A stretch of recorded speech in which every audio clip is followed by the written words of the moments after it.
ఒక సరదా కథ మాత్రమే, ఎవరిని ఉద్దేశించినది కాదు. ఇటువంటి మరిన్ని సరదా కథల కోసం శ్రీమేథ్స్ ఛానల్ను సబ్స్క్రైబ్ చేసుకోండి. లైక్ చేయండి, షేర్ చేయండి. ఇక కథలోకి వెళ్దాము.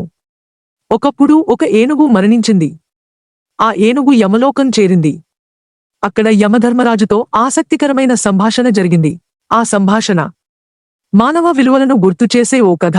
ఓ ఏనుగు, ఇంత పెద్ద శరీరం ఉంది, ఇంత పెద్ద కాయం ఉంది, నీవు మనిషికి ఎట్లా లోబడ్డావు? ఏం చేస్తాం ప్రభు, కాయమే ఉంది, ఇంకేం లేదు. మనిషిన్నాడే, వాడికి అష్ట తెలివితేటలు ఉన్నాయి, వాడికి లోబడిపోతాం ఎవరమైనా. ఏమిటి? మాకు వస్తారు మనుషులు, వీళ్ళందరూ మనుషులు కాదా? మేము ఎవరికీ లోబడటం లేదే.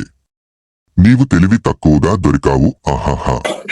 వీళ్ళంతా చచ్చిపోయి వస్తున్నారండి. బతుకున్న మనిషిని ఒకరిని తెప్పించండి, అప్పుడు మీ సంగతి తెలుస్తుంది.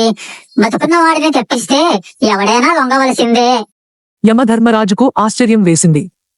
నువ్వు ఇక్కడే ఉండని భటులను పిలిచి ఇలా అన్నాడు. ఒరేయి, భూలోకంలో బతికున్న ఒక మనిషిని పట్టుకురండిరా, వాడి సంగతి ఏమిటో చూద్దాము అని ఆజ్ఞాపించాడు. వాళ్ళు భూలోకం వచ్చి మనిషిని వెతకటం మొదలుపెట్టారు. ఒకనాడు ఒక గుమాస్తా వాడి ఇంటి ముందు ఒక చెట్టు క్రింద పడుకుని ఉన్నాడు. ఇద్దరూ రెండు వైపులా ఎత్తి తీసుకుపోతున్నారు. ఆయనకు అర్థం కాలేదు. ఎవరు బాబు మీరు? మేము యమభటులం. అయ్యో, నేను చచ్చిపోయానా? కాదు, నీవు బతికే ఉన్నావు. మా యమధర్మరాజు బతుకున్న ఒక మనిషిని తీసుకురమ్మన్నారు, అందుకని నీవు మాకు దొరికావు. నేను యమలోకం తీసుకుపోతున్నాము. ఆయనకు అర్థం కాలేదు. సరేనన్నాడు ఆయన. ఆయన లెక్కలు రాసేవాడు కదా. ఆయన జేబులో ఎప్పుడు పెన్ను పేపర్లు ఉంటాయి. జేబులోంచి పెన్ను పేపరు తీసుకొని ఏదో రాసుకుని జేబులో పెట్టుకున్నాడు. యమభటులు నరకానికి తీసుకుపోయారు. యమధర్మరాజు కొలువు తిరి ఉన్నాడు. ఈ మనిషి తన జేబులోంచి కాగితం తీసి యమధర్మరాజుకు ఇవ్వండి అన్నాడు. ఆయన విప్పి చదువుకున్నాడు. వైకుంఠం, వైకుంఠం నుండి వ్రాయబడినది.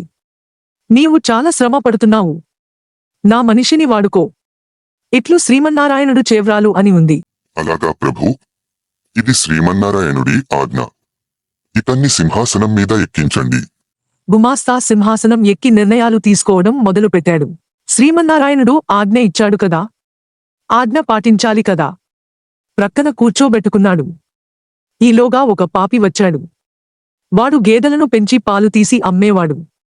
పాలల్లో నీళ్లు కలిపి అమ్మేవాడు. నీళ్ల పాలు అవటం వల్ల చాలామంది పిల్లలకు పొట్టలు ఉబ్బి జబ్బు చేసింది. కల్తీ పాల వల్ల వీడికి ఏ శిక్ష విధించాలి అని యమధర్మరాజు మనిషికేసి చూశాడు. వైకుంఠం పంపించండి. యమధర్మరాజుకు అర్థం కాలేదు. ఆయన చెప్పాడు కదా, ఆయన ఏం చెప్తే అది చేసెయ్యాలి. అక్కడి నుండి వాడెవడో ఇంకొకడు నాసిరకం మెటీరియల్ వాడి ఒక వంతెన కట్టాడు. అది కూలిపోయింది. చాలామంది మరణానికి కారణమయ్యాడు. యమధర్మరాజు మళ్లీ మనిషికేసి చూశాడు. వైకుంఠం పంపించండి. యమధర్మరాజు చూస్తున్నాడు. వచ్చిన పాపులందరినీ వైకుంఠం అని వైకుంఠం పంపిస్తున్నాడు. యమధర్మరాజు బిక్కమోహం వేసి చూస్తున్నాడు. ఈ లోపల ఏమైంది? వైకుంఠానికి క్యూ పెరిగింది.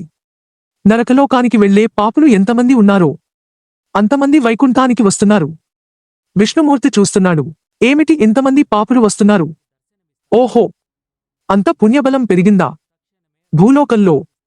అదేమిటో చూద్దామని విష్ణుమూర్తి యమలోకం వచ్చాడు. యమధర్మరాజుని అడిగాడు. ఏమిటి యమధర్మరాజా, ఇంతమందిని వైకుంఠానికి పంపిస్తున్నావు? ఇక్కడేమైనా కొత్త దేవుడు వెలిశాడా? ఏ రకంగా వీళ్ళందరినీ వైకుంఠానికి పంపిస్తున్నారు? ప్రభు, అది నా పని కాదండి. మీరు పంపించారు కదా, డెక్కల వ్రాతగాడిని, ఆయన పనండి. ఏమిటి, నేను పంపించానా? అవునండి. నేను పంపించానా నిన్ను? తమరే ప్రభు, నేను యమలోకం రావటం అంటే మాటలా? నా వల్ల అవుతుందా? మా నాన్న వల్ల అవుతుందా? లేదా ఇంకొకరి వాళ్ళ వల్ల ఏమైనా అవుతుందా? మీరేది తలుచుకుంటే అది జరుగుతుంది. భగవంతుడు నా నుదుటి మీద యమలోకం రావాలి అని రాస్తే అది జరిగి తీరుతుంది. సరే అయితే, పొరపాటున వచ్చావు, భూలోకం వెళ్ళు. అదేమిటి? భగవద్గీతలో చెప్పబడినది, నా ధామానికి ఎవరైతే వస్తారో వాడు మళ్ళీ వెనక్కి వెళ్ళేది లేదు. తమరు చెప్పినదే కదా. ఆ వాక్యాన్ని భగవద్గీత నుండి తీసివేయండి. నిన్ను పొందిన వాడు వెనక్కి మళ్ళడు. నేను నిన్ను పొందాను. నిన్ను పొందిన తర్వాత వెనక్కి వెళ్ళేది ఉండదు. ఈ వాక్యాన్ని కూడా భగవద్గీత నుండి తీసివేయండి. భూలోకంలోకి వెళ్తాను. వైకుంఠం అద్భుతమైనది. అక్కడికి వెళ్ళిన వాళ్ళు ఎవరూ వెనక్కి రారు. ఆల్రెడీ వెళ్ళిపోయారు బోల్డంత మంది. వాళ్ళకి నివృత్తి లేదు. నేను నిన్ను పొందాను, నాకు నివృత్తి లేదు. సరే, ఎంత పాపాత్ముడైనా వైకుంఠానికి వచ్చాక తిరిగి వెళ్ళేది లేదు. కానీ నీవు ఇలాంటి పని ఎందుకు చేశావు? అవును ప్రభు, నాకు అధికారం వచ్చింది. నేను మంచి పనే కదా చెయ్యాలి. వైకుంఠానికి పంపటం కంటే వేరొక మంచి పని ఏదైనా ఉంటుందా ఈ లోకంలో? యమధర్మరాజా, ఇతనికి సింహాసనాన్ని ఎందుకు ఇచ్చావు? తమరు వ్రాసి ఇచ్చిన కాగితాన్ని బట్టి ఇచ్చాను ప్రభు.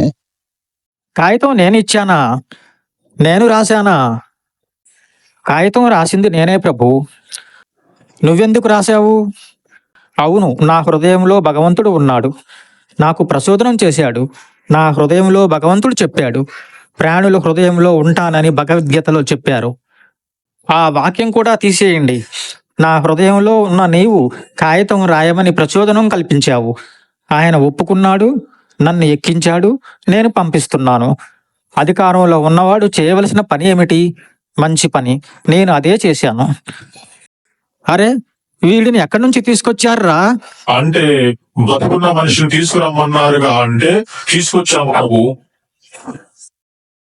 సరే, నీకు అవకాశం వచ్చింది. నన్ను చూశావు. నీవు నాతో వైకుంఠానికి రా. నేను అట్లా రాను ప్రభు. నేను ఏనుగు వల్ల ఇక్కడికి వచ్చాను. కాబట్టి ఏనుగు ఏం చెప్పింది? యమధర్మరాజు బతుకు ఉన్న మనిషిని తెస్తే నీ సంగతి తేలుతుంది అన్నది. వీళ్ళు బతుకున్న మనిషిని తెచ్చారు. నేను కాగితం చూపించాను. కాగితం చూపిస్తే ఫాలే అయిపోయి ఎక్కించేసుకున్నారు.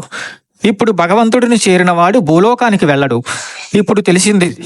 సరే, నీవు నాతో పాటు వైకుంఠానికి రమ్మంటే నాతో పాటు ఏనుగును కూడా రాణిస్తేనే నేను వస్తాను. అందరూ ఏనుగుని అడిగారు. ఏనుగు నీవు కూడా వస్తావా వైకుంఠానికి అని. నా సోదరులందరూ ఇక్కడే ఉంటే నేను ఎట్లా వస్తాను వైకుంఠానికి? సరే అయితే అందరూ పదండి వైకుంఠానికి. మనం వెళ్ళిపోయాక యమధర్మరాజు ఆయన బాధ ఆయన పడతాడు. గుంపంతా వైకుంఠానికి పోయారు. అందరూ కలిసి భగవంతునితో కలిసి వైకుంఠానికి పోయారు. అధికారం వస్తే చేయవలసినదేమిటి? మంచి. ఈ కథలో మనిషి మంచి చేయటం వలన భగవంతుడు కూడా సంతోషించాడు. అధికారులందరూ గమనించాలి, తెలుసుకోవాలి. ఈ కథ చూడటం వల్ల మంచి చేయగలిగితే భగవంతుడు కూడా సంతోషిస్తాడు. ఈ కథ ఇంతటితో సమాప్తం. ఈ కథ మీకు నచ్చినట్లయితే లైక్, షేర్, కామెంట్ చేయండి. మన ఛానల్ను సబ్స్క్రైబ్ చేయండి. ధన్యవాదములు.